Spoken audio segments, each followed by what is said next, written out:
The 2D platformer is the bread and butter of video games. Super Mario Bros. Is essentially our foundational text, and it's not surprising how many games draw inspiration from a little plumber moving from left to right to save a princess. Wunderling, or rather its newest version, Wunderling DX, puts its own spin on 2D platforming. Part satisfying puzzle game, part nerve-shredding reflex-testing treasure trove. Wunderling DX is far more than just an imitation game. Hey everyone, and welcome back to another episode of The Completionist, where we don't just beat the games, we complete them. This week, as many of you know about us here at TOBG, we are longtime fans of indie games. So much so, in fact, that beyond just throwing events like Indie Land to spotlight dozens of indies while raising money for charity, when the convention circuit comes around strong, you can more often than not spot me at several different indie game booths singing a game or two's praises. Does it muddy the waters when it comes to reviewing things on the show? 100%! Yes, it does, as we've seen with the case with something I recently completed, which was Shovel Knight Pocket Dungeon. And in the case of Wunderling DX, which is today's game, it's not only an intricately designed 2D platformer, which is one of my favorite genres of all time, but it was also written by my very own beard brother and TOBG superstar and best friend, Alex Faciane. So, full disclosure, this will not be getting a true completionist rating at the end, but I'm pretty sure you guys are going to see where I stand when it comes to completing this game in the end. Also, just to be clear, legally speaking, I am not being paid for this video. They did give us a Nintendo Switch to give away, which we already did. Congratulations to the winner. And if you want to see more gameplay, you can check us out on Super Beard Brothers, where we did showcase more of the game there.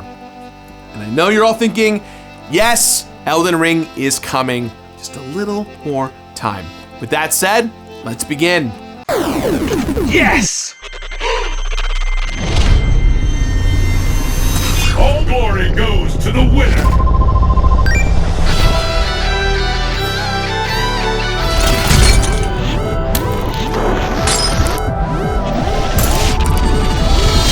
Game over! Wake up! Last one standing wins!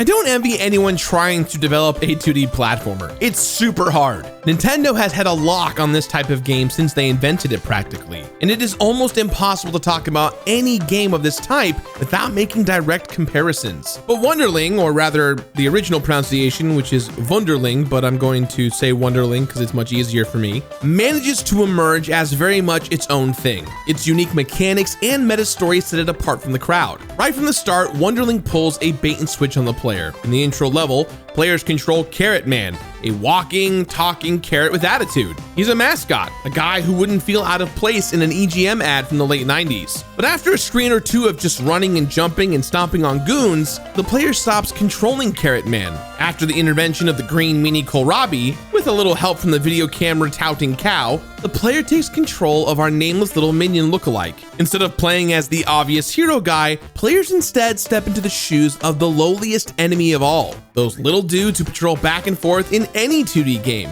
We essentially control a Goomba, but kohlrabi imbues them with the most precious gift of all, the ability to jump on command. With this awesome new power to jump, I was set loose into the world to chase down Carrot Man and stand up for cannon fodder enemies everywhere. Across dozens of stages, the goal is the same: make it from the start of the level to the purple portal at the end. The trick is, players cannot control the main character's movement. They chug along at a steady pace all their own, and all the players can do at first is just choose when to jump. It's kind of like a slow-paced auto runner with puzzle elements mixed in. The entire experience feels like a lost Game Boy Advance game, and I mean that in the best way possible. Art direction here is gorgeous, beautiful pixel art packed full of fun details. Levels are divided into different worlds, and all the hits are present. You've got your ice levels, jungle landscapes, desert dunes, creepy castles full of candles, and even some mechanical mayhem.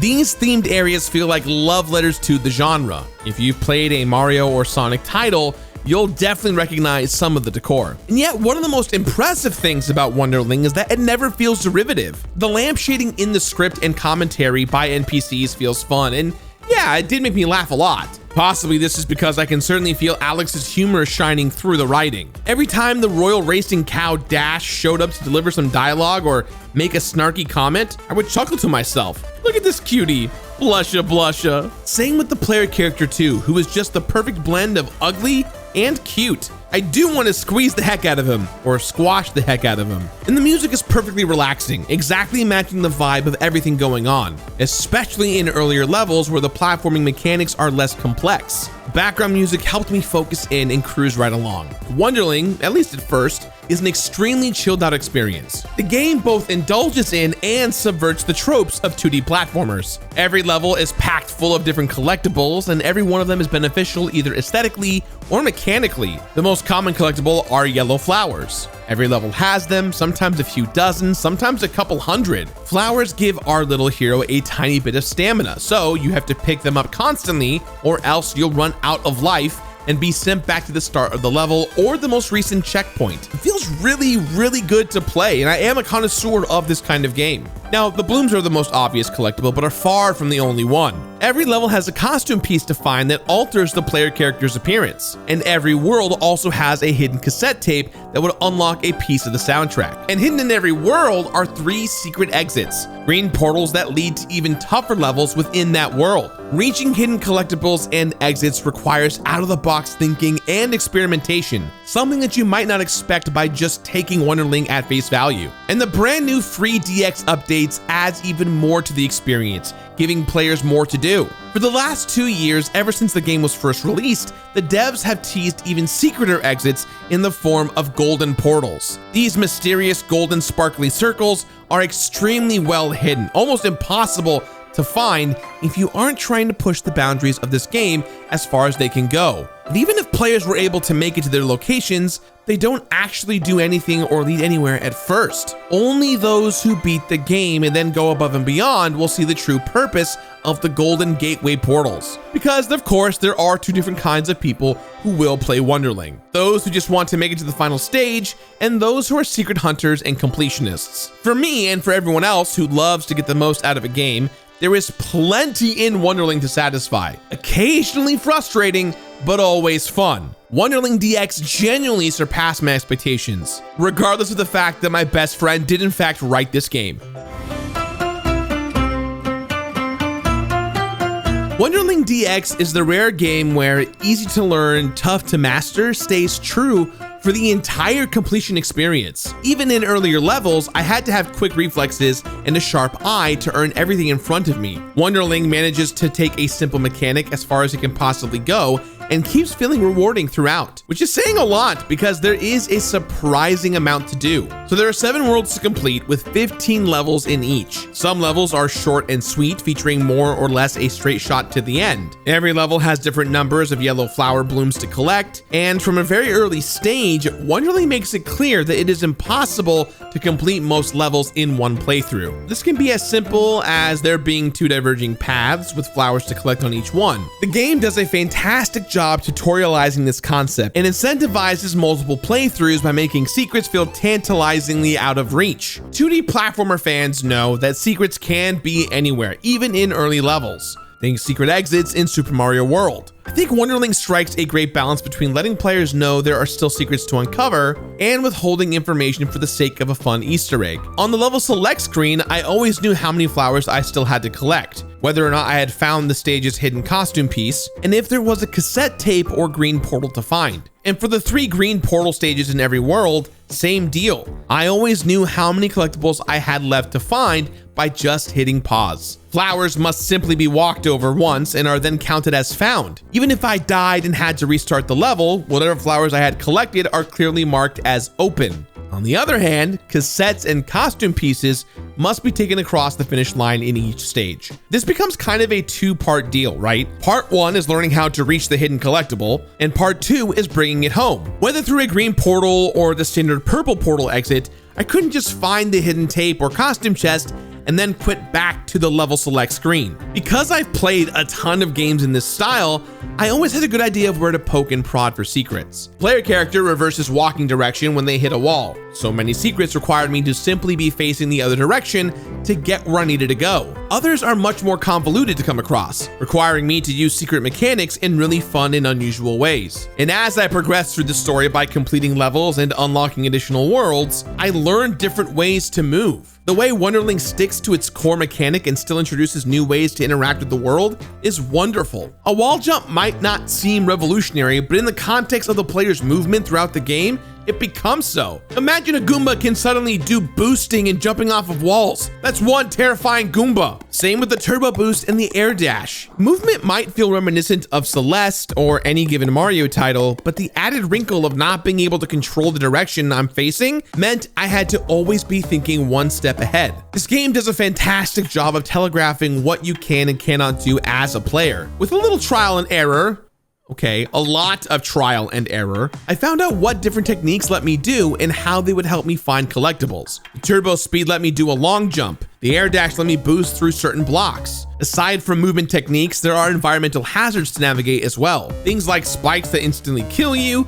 to buttons that open certain doors. The player character can only take one hit before having to start the whole thing over. So I did have to retry certain jumps or sections of stages dozens, if not hundreds of times, trying to hit the exact perfect arc or touch the only safe zone in a dangerous section. In the moment, I often experienced the white hot frustration of having to perfectly execute a series of jumps that made me just go, oh, come on, any number of times. But then I would hit that one perfect jump, get that collectible, and finish the stage perfectly, and the world felt right again. This feeling of overcoming seemingly impossible level design is incredibly empowering. Some of my favorite puzzles required me to collect different colored keys to unlock certain blocks. I'd find all the keys and make it through the level, and then right before I was reaching the exit portal, see a door that I wasn't supposed to unlock. So then I'd have to play the whole level again and purposely avoid picking up said key. Not even exaggerating. Stuff like this made me feel like a dang genius. Occasionally, finding a secret chest would take my character on a loop back around to the beginning of the level. So I'd have to strategically work my way around yellow stamina flowers just so I'd have enough to survive until the exit portal. Now, for completionists, Wunderling becomes a game about acquiring knowledge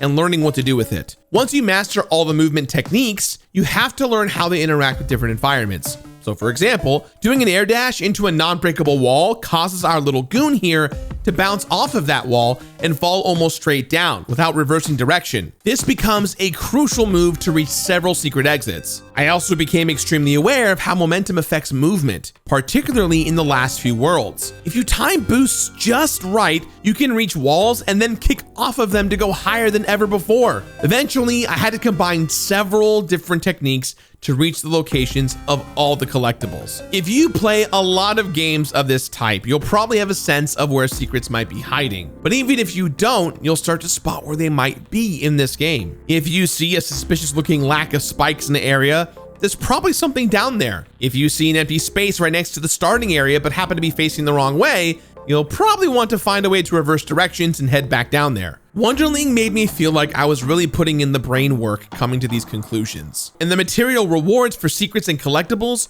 always felt good too. Costume pieces I found for my little guy were great. Everything from eye patches to chicken feet to a halo. There are also some hairstyles and accessories that I couldn't help but grin at because of, you know, my involvement with my friends here. How about a hairpiece that looks like Jesse Cox? Or maybe a Alex Faciane inspired mustache? They don't actually change the gameplay at all. It's not balanced for anything like that. But it was always a delight to change my appearance to however I was feeling at any given moment. Finding every flower in every stage in one world, including that world screen portals, unlocked a diary page from the missing Princess Pea. These start off as a funny meta commentary about a princess falling in love with someone she shouldn't, but eventually unravel into something a little more heartbreaking. And finding all the flowers across every world unlocks a secret ending to the game, something different than the downbeat ending that most players will probably see at first. I love the idea of a true ending, especially when it's tied to completing things. Upon earning the true ending, there are even more challenges to conquer. Dash, the royal racing cow, gives our hero a map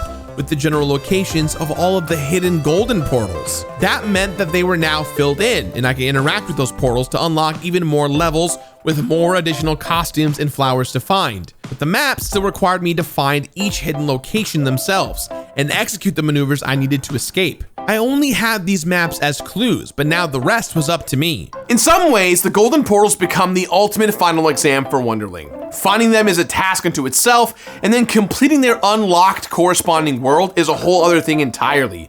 These star worlds are some of the more tough things in the game, and the 15 additional costumes and 3 additional hidden cassette tapes are no joke to find. I actually showcased a golden portal on Beard Bros recently, which you can watch for yourself if you want. The iCard's on screen right now. And hey, they got your attention, why not subscribe to my Let's Play channel, Super Beard Brothers, and maybe even jump on our Patreon so we can feature more games like this one. I don't know, just saying, it'd be great. If not, enjoy the show. Often, I knew exactly what I had to do, but I had a hard time nailing the moves to get where I needed to go. I may have known what I needed to do, but knowing is only half the battle. The actual execution feels a little bit like Kaizo Mario. Asterisk, because I know what Kaizo Mario is and what that means. There are jumps that legitimately took me over a half an hour to nail, but once I was able to do so, it felt incredibly satisfying. I love how painless it is to stop and start over in this game. There's even a simple self-destruct button that allowed me to restart at a checkpoint if needed, making collectible hunting feel fast-paced. This is the kind of game where you blink and suddenly an hour has gone by. Looking at my completion time, I was able to find all 41 Steam achievements in under 20 hours. Completing the golden portal levels took a little longer, but to me, the rewards are all well worth it. There may not be any additional achievements to earn with the DX update, but the final unlockables feel like a high five delivered personally to me by one of my best friends.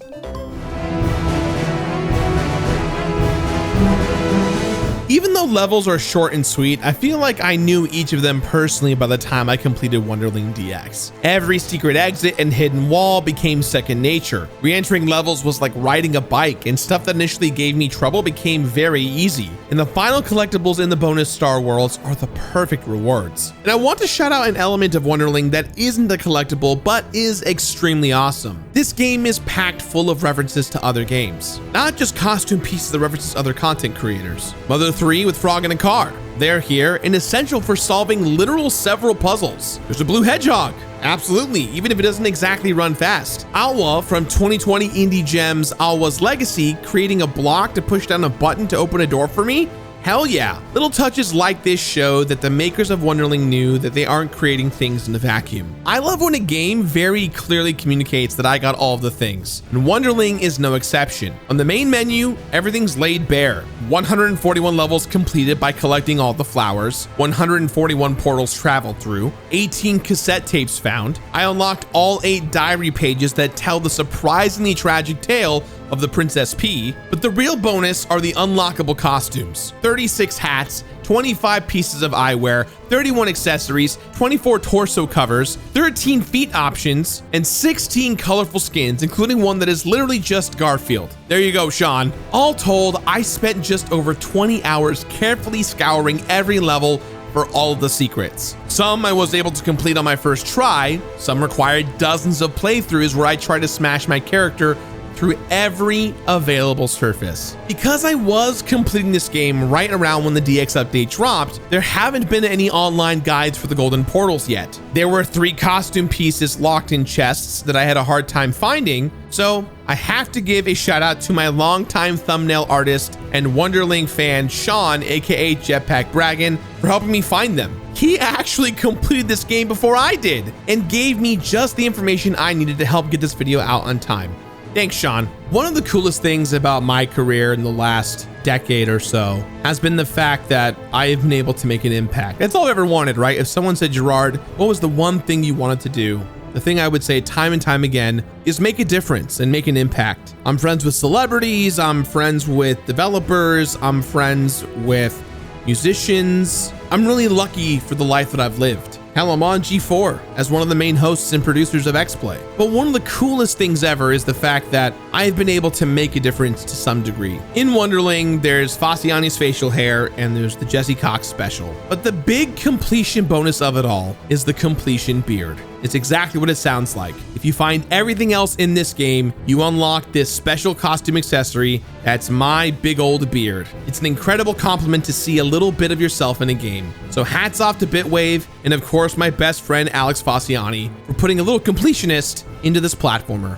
I had a blast completing Wunderling DX. It is a game that meets the player at almost every level as you make your progress. If you want to have a chill time in the early half of the game, you totally can. If you want to play the game to experience some of the more difficult and yet most finely tuned platforming action that's out there in the world of indie games, then going full completionist will give you that experience too.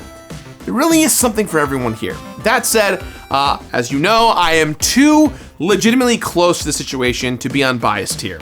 And like I said at the start, I'm not gonna give this game a completionist rating, but I will say this: Wunderling is incredibly fun, deeper than it first appears, and is packed full with bonuses. At the very end of the day, it's also written by my best friend, and for that, I could not be more proud. Thank you for watching. If you like more videos like this, do us a favor, subscribe, check us out on Patreon. At the very least, we'll see you next week for another episode. Bye-bye.